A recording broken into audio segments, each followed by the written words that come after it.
Hi guys, எல்லோரும் எப்படி இருக்கீங்க? 2 நாளாக உடம்பு சரியில்லை. என்னன்னு தெரியல, திடீர்னு ஒரு மாதிரி நெஞ்சு வலிக்கிற மாதிரி இருந்துச்சு. அப்படியே மயக்கம் வந்துருச்சு. இந்த இடம்லாம் ஒரு மாதிரி வீக்கமாக இருந்துச்சு. நாளே எனக்கு இந்த இடம்லாம் கொஞ்சம் பெயின் இருக்க மாதிரி இருந்துச்சு. மறுநாள் ரொம்ப கை தூக்கவே முடியல, பயங்கர வலி. அப்படியே தலை சுற்றி கீழே விழுந்து வலிக்குதுன்னு சொன்னது மட்டும்தான் ஞாபகம் இருக்குது. கீழே விழுந்துட்டு அதுக்கப்புறம் எனக்கு மறுநாள் காலையில் தான் எனக்கு தெரிஞ்சுது. ஹாஸ்பிட்டலில் சேர்த்துட்டாங்க வீட்டில். மறுநாள் தான் கொஞ்சம் தெரிஞ்சது. ஹாஸ்பிட்டலில் தான் இருந்தேன். டாக்டர் வந்து இசிஜி ஆல்ரெடி எடுத்து 10 நாளைக்கு முன்னாடியே ஒரு மாதிரி இருக்கும். இசிஜி எடுத்துருந்தோம். அதில் கொஞ்சம் மாற்றம் இருக்க மாதிரி இருக்குது, நம்ம ஸ்கேன் பண்ணி பார்த்துக்கலாம் அப்படின்னு சொன்னார் டாக்டரு. நான் தான் போகவே இல்லை. அது திடீர்னு இப்போ ரொம்ப முடியாமல் போகும், கண்டிப்பாக ஸ்கேன் எடுக்கணுன்ட்டாங்க. இப்போ நம்ம வீட்டுக்கு பக்கத்துலேயே பார்த்ததுனால இங்கே ஸ்கேன்லாம் கிடையாது. நம்ம ஸ்கேன் எடுக்கணுன்னா கொஞ்சம் டவுனுக்கு தான் போகணும். ஸ்கேன் எடுக்கணும், இன்னும் எடுத்துக்கலாம் அப்படின்ட்டு திட்டிகிட்டு தான் இருக்காங்க. ஸ்கேன் எடுத்துடலாம், என்ன இருக்குமோ அப்படின்ட்டு பயந்துட்டு தான் இருக்காங்க. நான் தான் சரி பார்த்துக்கலாம், கடவுள் மேலே பாரத்தை போட்டு இவ்வளோ தெய்வம் இருக்காங்க, நம்மளை கை விட்டுருவாங்களா அப்படிங்கிற ஒரு நம்பிக்கையிலே இருந்துகிட்ருக்கேன். 2 நாளாக லைவ் கொள்ள யாரும் எதுவும் நினச்சிக்காதீங்க. பசங்க தான் ரொம்ப பயந்துருச்சுங்க. ஏன்னா நான் என்னை விட்டால் அதுங்களுக்கு யாரும் இல்லை, நான் மட்டும்தான் என் பசங்களுக்கு. பசங்க தான் ரொம்ப பயந்துட்டாங்க. நானே பயந்துட்டேன். எப்பயுமே தைரியமாக இருக்க நானே பயந்துட்டேன். நம்ம இல்லைன்னா பிள்ளைங்களோட நிலைமை என்ன ஆகுமோ அப்படிங்கிற மாதிரி நிறைய இப்போ ஆல்ரெடி நான் ரொம்ப யோசிப்பேன். அதனால தான் எனக்கு உடம்பு சரியில்லாமே போகுது. நம்ம சப்ஸ்கிரைபரே நிறையா பேர் வந்து சத்தம் போடுவாங்க, ரொம்ப யோசிக்காதீங்கம்மா, நாங்களாம் இருக்கோம் அப்படின்னு சொல்லுவாங்க. உண்மையாலுமே சொல்கிறேன்,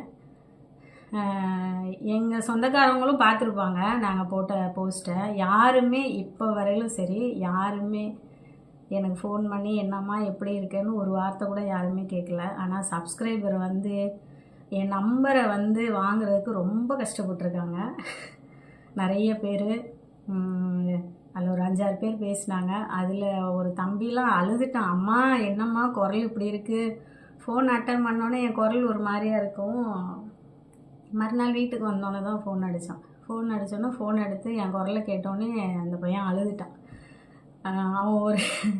அவன் ஒரு பெரிய போஸ்டிங்கில் இருக்கான். அவன் கவர்மெண்ட் எம்ப்ளாயி தான், ஒரு பெரிய போஸ்டிங்கில் இருக்கான்.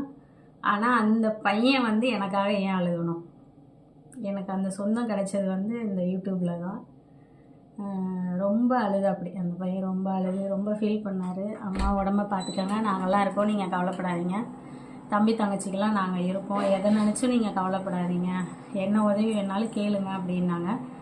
நான் தான் வந்து யார்கிட்டையும் அதெல்லாம் எதுவும் வேண்டாம், நீங்கள் விசாரித்த வரையிலும் போதும், ரொம்ப தேங்க்ஸ்ப்பா, இந்த அளவுக்கு எனக்கு சப்போர்ட் பண்ணுறீங்களா, அந்த அளவுக்கு எனக்கு ரொம்ப நன்றி அப்படின்னு நான் சொல்லிட்டேன். ஏன்னா உதவி வேணாம், அது வந்து நாளைக்கு ஒரு சொல்கடனாக போயிடும். இன்ன வரையிலும் நம்மளுக்கு செஞ்சு தான் பழக்கம், யார்ட்டையும் வாங்கி பழக்கம் இல்லை. அதனால் வேணாயா, உண்மையாலுமே எனக்கு உதவி தேவைப்பட்டால் நான் கண்டிப்பாக உங்கள்கிட்ட கேட்குறேன். ஏன்னா இப்போதைக்கு வீட்டில் பார்த்துக்கிறாங்க, அது முடியாத பட்சத்தில் நான் கேட்டுக்கிறேன் அப்படின்னு சொல்லிட்டு நான் வேணாம் அப்படின்னு சொல்லிட்டேன். உதவிலாம் நிறையா செய்கிறேன்னு தான் சொல்கிறாங்க. ஆனால் வேணாம், ஏன்னா அடுத்த வீட்டு பிள்ளைங்க, அவங்க காசை நம்ம வாங்கி சாப்பிடணும் அப்படிங்கிறதெல்லாம் இல்லை. நம்ம உடம்புல உயிர் இருக்குது, உயிர் உள்ள வரலும் உழைச்சிப்போம் அப்படிங்கிற ஒரு நம்பிக்கையில் தான் ஓடிக்கிட்டு இருக்கு. பார்ப்போம், கடவுள் தான் துணையாக இருக்கணும். என்னோடய சப்ஸ்கிரைபர் எல்லாருக்கும் ரொம்ப ரொம்ப ரொம்ப நன்றி. ஏன்னா எனக்கு இந்த அளவுக்கு சப்போர்ட் கொடுப்பீங்க, என் மேலே இவ்வளோ பாசமாக இருப்பீங்க அப்படின்லாம் நான் நினச்சி கூட பார்க்கல. ஏன்னா அத்தனை மெசேஜ், அத்தனை ஃபோன் கால்.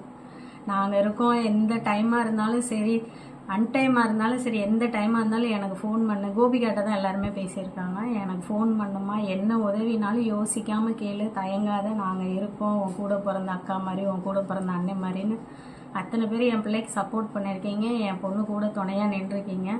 எல்லாருக்குமே ரொம்ப நன்றி. நீங்களும் நல்லா இருக்கணும், நாங்களும் நல்லா இருக்கணும். நான் தைரியமாக இருப்பேன், கவலைப்படாதீங்க. எனக்கு நீங்கள்லாம் இருக்கையில் வேறு என்ன, நான் ரொம்ப தைரியமாக இருக்கேன். நான் என் உடம்பையும் நான் பார்த்துக்கிறேன். ரொம்ப நன்றிப்பா எல்லாருக்கும். Thank you so much.